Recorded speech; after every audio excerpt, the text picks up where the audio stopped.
किया जा रहा है। गोकुलपुरी के इस बुद्ध विहार में इस कार्यक्रम की अध्यक्षता कर रहे हैं श्रद्धेय धनोर सेन अम्बेडकर, अध्यक्ष सिद्धार्थ बुद्ध विहार सी ब्लॉक गोकुलपुरी। आज के इस कार्यक्रम में उपस्थित पूज्य बंदे जी, मैं उनको त्रिवार वंदन करता हूं। आज संविधान दिवस समारोह की इस कार्य में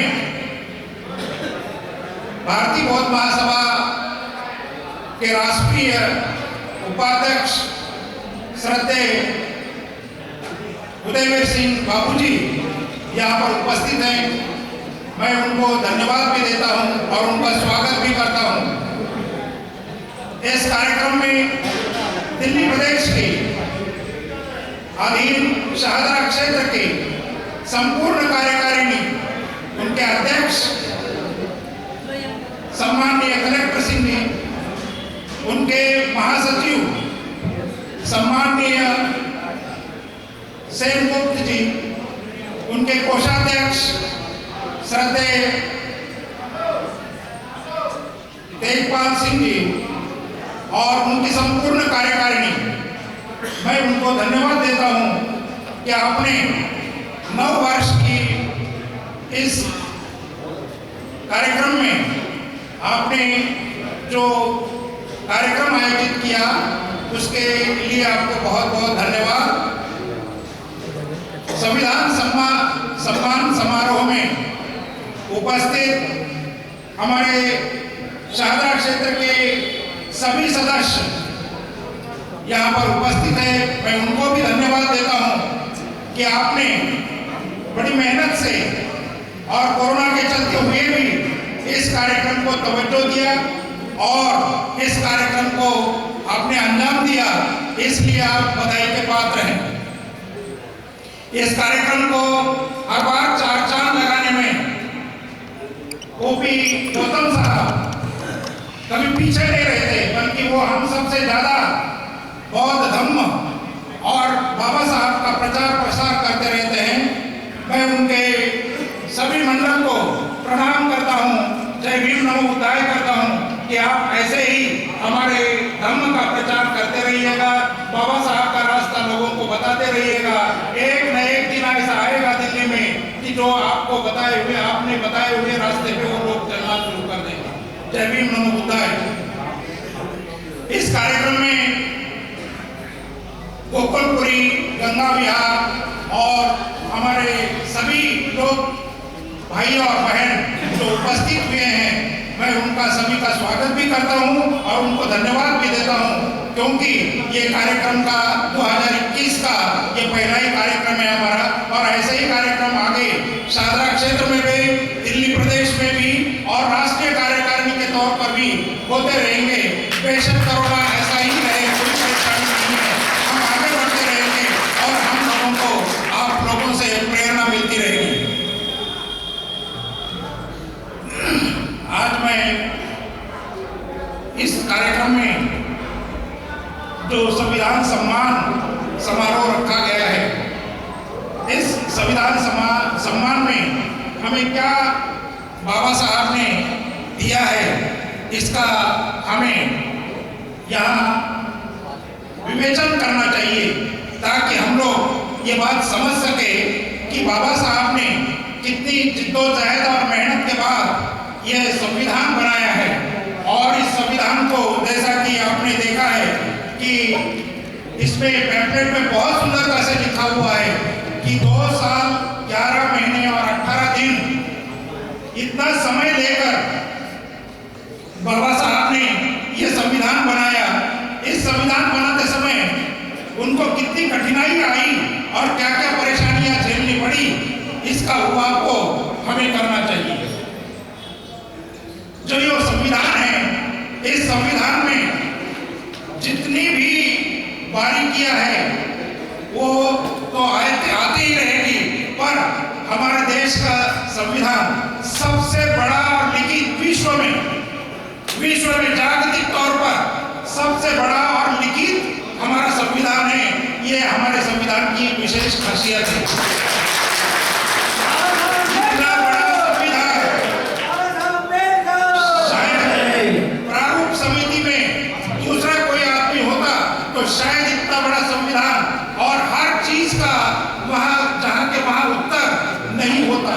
बाबा साहब को यह पता था कि मैं ये संविधान बना करके तो जा रहा हूं, पर इसको चलाने वाले लोग यदि सही नहीं होंगे तो इस संविधान का कुछ मतलब नहीं रहेगा। इसलिए उन्होंने हर जगह इस संविधान को जहां के वहां कहां से क्या होगा और कैसे करना पड़ेगा, इसलिए बाबा साहब ने विश्लेषणात्मक ज्यादा से ज्यादा समय दे करके इस संविधान को बनाया है। इस संविधान की विशेष शैली और भी है कि इसमें 3 वर्गों को बहुत तवज्जो दी है। अनुसूचित जाति, अनुसूचित जनजाति और विमुक्त भटके। ये जो 3 प्रकार के लोग हैं, इन लोगों को कभी उनके जीवन में कभी इतना सम्मान नहीं मिला था जो सम्मान संविधान के द्वारा डॉक्टर बाबा साहब अम्बेडकर दिलवा पाए। इसलिए इस संविधान की विशेषता है कि एट्रोसिटी एक्ट बाबा साहब के संविधान की वजह से आए। किसी महार को चमार करके महार करके गाली दी जाए तो उसके ऊपर एट्रोसिटी का कायदा तभी लगता है क्योंकि बाबा साहब को यह पता था कि आज तक इन लोगों ने कभी इन लोगों को सम्मान नहीं दिया और यदि इनका सम्मान आज भी नहीं होगा तो यह संविधान बेकार होगा। इसलिए बाबा साहब ने इन 3 लोगों को, 3 प्रकार के लोगों को बहुत बहुत सम्मान दिया है। वह है अनुसूचित जाति जिसमें लगभग 138 जातियां हैं, अनुसूचित जनजाति जिसमें लगभग 100 के करीब जातियां हैं और विमुक्त भटके उसमें लगभग 36 से 38 जातियां हैं जो आज भी आप लोगों को पता नहीं है। ऐसे अलग अलग प्रदेशों में, हिमाचल प्रदेश, नागालैंड, त्रिपुरा, मणिपुर, इस प्रदेश में जितने अनुसूचित जनजातियां रहती है शायद उतनी जनजातियां कहीं भी नहीं है। मध्य प्रदेश और उत्तर प्रदेश सबसे बड़े प्रदेश है देश के, महाराष्ट्र और राजस्थान के बाद। तो उन लोगों के लिए शेड्यूल कास्ट का उत्तर प्रदेश, मध्य प्रदेश, महाराष्ट्र और राजस्थान में सबसे ज्यादा शेड्यूल कास्ट की आबादी है। लगभग 1/3 शेड्यूल कास्ट की आबादी है। इन शेड्यूल कास्ट का विचार आज तक के संविधान बनने से पहले कभी किसी ने नहीं किया था। बाबा साहब ने ये देखा कि यदि इन लोगों को सम्मान नहीं दिलवा पाए, इन लोगों के बारे में यदि नहीं सोचेंगे तो शायद दुनिया का कभी भी उद्धार नहीं हो पाएगा। इसलिए बाबा साहब ने अनुसूचित जाति ये 4 प्रदेश विशेषकर मध्य प्रदेश, राजस्थान, गुजरात, महाराष्ट्र और उत्तर प्रदेश, इन लोगों को ज्यादा से ज्यादा सम्मान देने का काम बाबा साहब ने किया है। इसके अलावा विमुक्त भटके जो लोग हैं वो लोग तो आप भी जानते नहीं है, आज यहाँ पर है कल वहां पर है। उनका विराट, उनका जो अपना सामान होता है, संसार, वो अपने हाथ में ही होता है, झोलों में ही होता है। आज इस दिल्ली में है तो कल और कहीं जगह जाएंगे, परसों और कहीं जगह जाएंगे, परसों और कहीं दूसरी जगह जाएंगे। इन लोगों के बारे में तो कभी किसी ने सोचा भी नहीं था कि ये लोग भी होते हैं। जैसे पारधी, किसाड़ी, बड़ार, ये जातियां हैं कि जिनके बारे में कभी हमारे देश के लोगों ने सोचा भी नहीं था। बेशक इन लोगों ने हमारे देश के लिए बहुत कुछ किया है।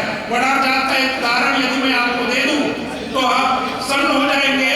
बड़ार जाति की महिलाएं, बड़ार जाति की महिलाओं का प्रेम देखें कि उसने, वो राम ने कभी हिरण को मारने के लिए गया था और उसकी खाल उड़ाकर वो ला करके नहीं दिए, वो ला नहीं सके राम, तो वो खाल नहीं लाई जिसकी चोरी बनानी थी, जिसका ब्लाउज बनाना था, वो ला नहीं पाए। बड़ार जाति की लेडीज, बड़ार जाति की महिलाएं आज भी चोरी पहनती नहीं है। ये देश के प्रति प्रेम नहीं है क्या? ये देश के प्रति प्रेम है, पर इन लोगों को कभी हमने सम्मान नहीं दिया, हमने कभी उनके बारे में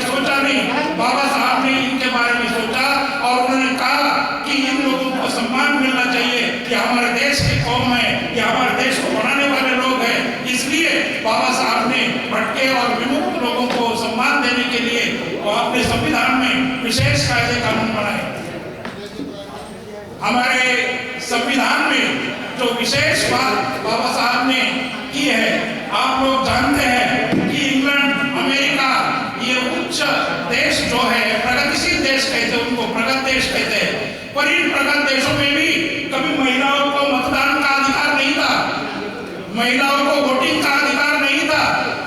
इनको बाबा साहब ने जब हमारा संविधान लिखा और इनको वोटिंग का अधिकार दे दिया, यहाँ का कोई लंगड़ा लुल्ला कोई भी आदमी जो जिंदा है, जिस आदमी को हाथ पांव सिर पैर है, उस आदमी को बाबा साहब ने यहाँ वोटिंग का अधिकार दिया। वैसे ही उन्होंने कहा कि महिलाओं को वोटिंग का अधिकार यदि हो जाए तो 50% महिलाएं हैं और इन 50% महिलाओं को अधिकार यदि मिल जाए तो सरकार हम अपनी मन चाहे बना पाएंगे।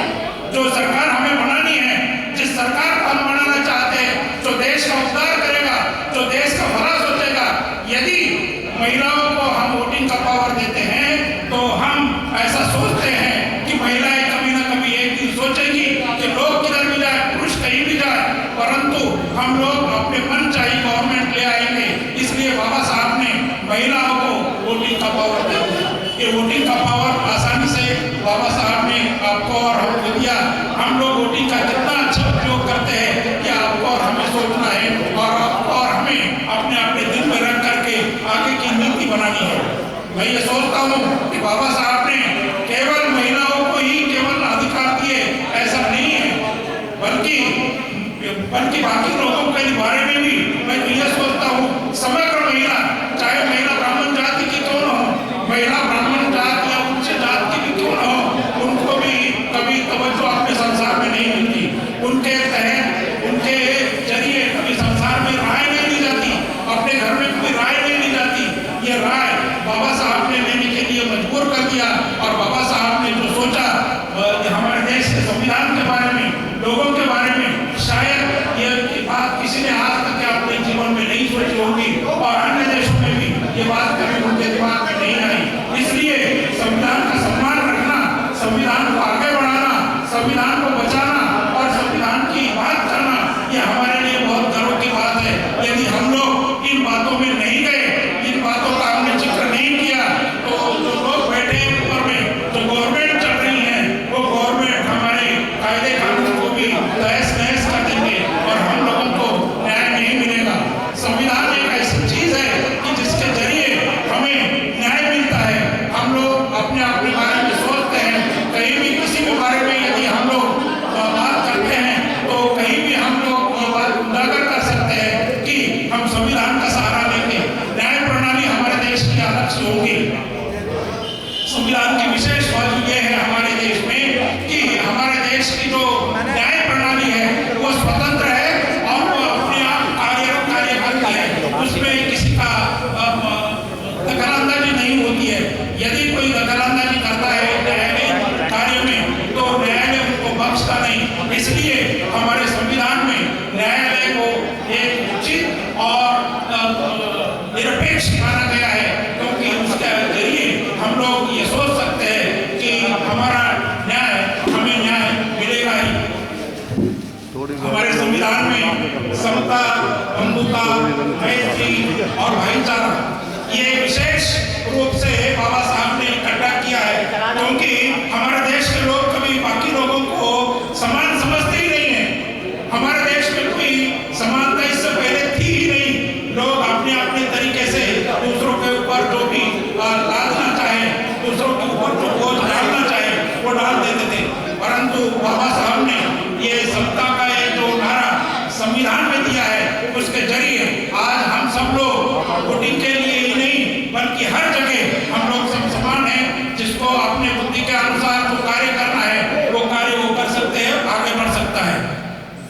मैत्री हमारे गांव में देखिए कि जहाँ हम लोग रहते हैं, बसते हैं, वहाँ पर यदि हम एक दूसरों का भाईचारा नहीं मानेंगे, एक दूसरों का सम्मान नहीं करेंगे, तब तक के हमारा प्रगति नहीं हो सकती, हमारी पीढ़ी आगे नहीं जा सकती। इसलिए हमें मैत्री और भाईचारा ये संविधान ने दिया है, उसको हमें आगे बढ़ाना चाहिए, उसकी बात हमें करनी चाहिए, उसको हमें आगे लेकर के चलना चाहिए।